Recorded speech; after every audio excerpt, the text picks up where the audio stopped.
लीलावती का परिवार बहुत गरीब था।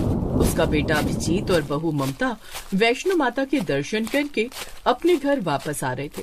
तभी झमाझम बहुत जोरदार बारिश होने लगी। आसमान में बिजली कड़कने लगी। माँ, जल्दी से चलो वरना हमारी ट्रेन छूट जाएगी। हाँ बेटा, माता रानी के दर्शन तो हो ही गए हैं। आने वाली संतान के स्वागत में ऊपर वाले ने बारिश भी बहुत तेज कर दी है। अब जल्दी से हमें घर पहुंचना होगा क्योंकि डिलीवरी किसी भी समय हो सकती है। माँ, मैंने तो पहले ही कहा था कि डिलीवरी का वक्त है, अभी इतनी दूर जाना ठीक नहीं है, पर आप लोगों ने मेरी बात मानी ही नहीं। बेटा, पंडित जी ने बताया था कि 8 महीने बाद ही बच्चा पूरी तरीके से माँ के पेट से बाहर आने के लिए तैयार हो जाता है और इस समय अगर माता रानी का आशीर्वाद मिल जाए तो सब कुछ ठीक हो जाता है। हो सकता है हमारी गरीबी भी कम हो जाए आने वाले बच्चे की वजह से। तो इस तरह से बातें करते करते वो लोग स्टेशन पहुँच गए। बारिश रुकने का नाम ही नहीं ले रही थी। ट्रेन 1 घंटा लेट थी। इसी वजह से उन लोगों ने 1 घंटा स्टेशन पर ही बिताया। 1 घंटे बाद ट्रेन आ गई। अम्मा जी, सामान उठाना है क्या? अरे नहीं भाई साहब, जब अपनी जिंदगी का भार हम लोग उठा रहे हैं तो ये सामान क्या चीज है। हमारी गरीबी से तो हल्का ही है ये सामान। वाह भाई साहब वाह, कितनी गहरी बात कर डाली आपने। खैर, अभिजीत ने सारा सामान उठाया और ट्रेन में बैठ गए। ट्रेन चलने लगी। काफी घंटे का सफर करने के बाद भी बारिश बंद नहीं हुई। माँ, मुझे लगता है कि हमें बारिश में ही अपने घर तक पहुँचना पड़ेगा। आसमान देखो कितना काला है। उन लोगों को बारिश में यात्रा करने में बहुत अच्छा लग रहा था, लेकिन उन्हें नहीं पता था कि रास्ते में उनके साथ कितनी ढेर सारी कठिनाइयां आने वाली हैं। तभी ट्रेन अचानक रास्ते में रुक गई। आरपीएफ वाले उनकी बोगी में आ गए। आप लोग इस बोगी से बाहर निकल जाइए। आगे थोड़ी दूर पर एक बहुत बड़ा ट्रेन हादसा हो गया है, जिस वजह से ये ट्रेन यहीं पर रोकी जा रही है। आप लोग यहीं आसपास होटल में रुक जाइए। अरे ऐसे कैसे भाई साहब, हमने पूरा टिकट लिया है, यात्रा तो पूरी कराइए। अरे बहन जी, अगर हम लोग ट्रेन चला देंगे और आगे कहीं हमारी ट्रेन का भी एक्सीडेंट हो गया इतनी तेज बारिश में तो क्या होगा? और क्या आप चाहती हैं कि इस ट्रेन में बैठे सभी लोगों की जान चली जाए? अरे माँ, भाई साहब बिल्कुल सही कह रहे हैं, कभी भी कोई बड़ा हादसा हो सकता है। सभी यात्री उस बोगी से बाहर निकलने लगे, लेकिन तभी अचानक ममता का पेट दर्द शुरू हो गया। माँ जी, मुझे लगता है कि वक्त आ गया है। बहुत जोर से पेट में दर्द हो रहा है। माँ जी कुछ कीजिए। बेटा, इस बोगी के अंदर तो ये लोग हमें रुकने नहीं देंगे। चल बाहर कोई जगह देखते हैं।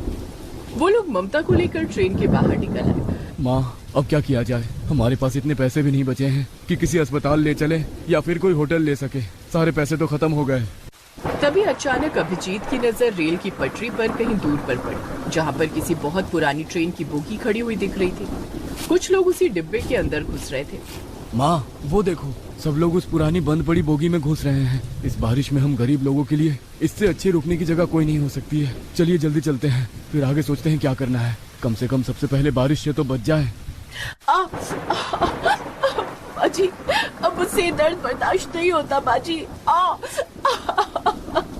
अभिजीत ने थोड़ा सामान अपनी माँ को पकड़ाया और ममता को अपनी गोद में उठाकर तेज बारिश में भागता हुआ उस ट्रेन के डिब्बे के अंदर घुस गया, जहाँ पर बहुत सारे लोग पहले से ही मौजूद थे। अरे बहन जी, ऐसी कंडीशन में बहू को बाहर ले जाने की क्या जरूरत थी? बहन जी, अब क्या बताऊं मैं आपको, सब मेरी ही गलती है। आखिरी महीना चल रहा था और मुझे ही वैष्णो माता के दर्शन कराने थे अपनी बहू को। वो लोग सब बात कर ही रहे थे कि तभी ममता फिर जोर जोर से चीखने लगी। माँ जी, अब तो लगता है आपकी बहू की डिलीवरी इसी ट्रेन की बोगी में होगी। ऐसा कीजिए, जितने भी मर्द हैं वो लोग दूसरी बोगी में जाकर रुके। हम लोग जल्दी आप लोग को खुशखबरी देते हैं। बहू चिंता मत कर, हम सब तेरे साथ हैं। हम सब भी गरीब हैं और गरीबी की वजह से इस बोगी में रुके हुए हैं। उन लोगों की ये मदद देखकर अभिजीत और उसकी माँ लीलावती बहुत खुश हुए। अभिजीत और बाकी के आदमी दूसरी बोगी में जाकर ठहर गए। इधर सारी औरतों ने मिलकर ममता की डिलीवरी कर दी। उसका एक बेटा पैदा हुआ इस ट्रेन में। अभिजीत, बधाई हो, तू बाप बन गया। अभिजीत दूसरी बोगी में था। ये सुनकर वो बहुत खुश हुआ और उस बोगी में जितने भी आदमी थे वो भी बहुत खुश हुए। क्या बात है भाई साहब, इस बारिश में हम सारे लोग बहुत परेशान थे। आगे किसी ट्रेन का एक्सीडेंट हो गया है जिससे बहुत सारे लोग डरे हुए थे, लेकिन आपने बाप बनकर एक छोटी सी खुशी हम सारे लोगों को दी है। चलिए चलकर देखते हैं। माँ, क्या हम लोग उस बोगी में आ सकते हैं? हाँ हाँ बिल्कुल। अभिजीत के साथ उस बोगी में जितने आदमी थे वो लोग भी अब उस बोगी में आ गए जहाँ पर ममता ने एक बच्चे को जन्म दिया था। अब आप लोगों को परेशान होने की कोई जरूरत नहीं है। मैं एक अस्पताल में नर्स का काम करती हूँ पिछले 20 सालों से। मेरे पास कुछ दवाइयाँ और इंजेक्शन भी हैं। मैं लगा देती हूँ बच्चे को। कुछ देर बाद अंधेरा होने लगा और माइक पर किसी ने ऐलान किया, यहाँ पर आसपास जितने भी यात्री रुके हुए हैं वो वहीं पर रुके रहें, क्योंकि बारिश की रफ्तार बढ़ती जा रही है। हमारे आर्मी के जवान आपके पास ही मौजूद है। अगर किसी को भी कोई तकलीफ होगी तो वो उन्हें बचा लेंगे। अब जब तक बारिश बंद नहीं हो जाती, आगे का रास्ता क्लियर नहीं हो जाता, आप सब लोग सुरक्षित रहें। आप सभी को खाना मिलता रहेगा सरकार की तरफ से। तो अब रात को उन लोगों ने उस बंद पड़ी पुरानी ट्रेन की बोगी को ही अपना घर बना लिया। जिनके पास जो भी कंबल और चादर थे, उनसे उन लोगों ने उस बोगी के अंदर ही बिस्तर बना लिया। 3 दिन बीत गए लेकिन अभी तक बारिश बंद नहीं हुई। ये तो अच्छा हुआ कि सरकार की तरफ से हमें खाना मिल रहा है और हमें मुफ्त में रहने की जगह भी मिल गई।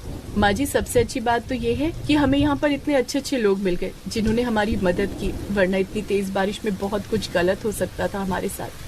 सब माता वैष्णो जी की कृपा है बहन जी। आप अपने होने वाले पोते के लिए ही माता वैष्णो के दरबार गई थी और उसके साथ ही कुछ गलत हो जाता, ऐसा तो हो ही नहीं सकता था।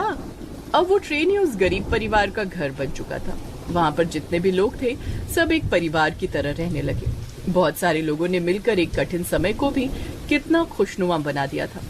करीब 1 हफ्ते तक वो लोग एक साथ एक परिवार की तरह रहे। जब क्या आपको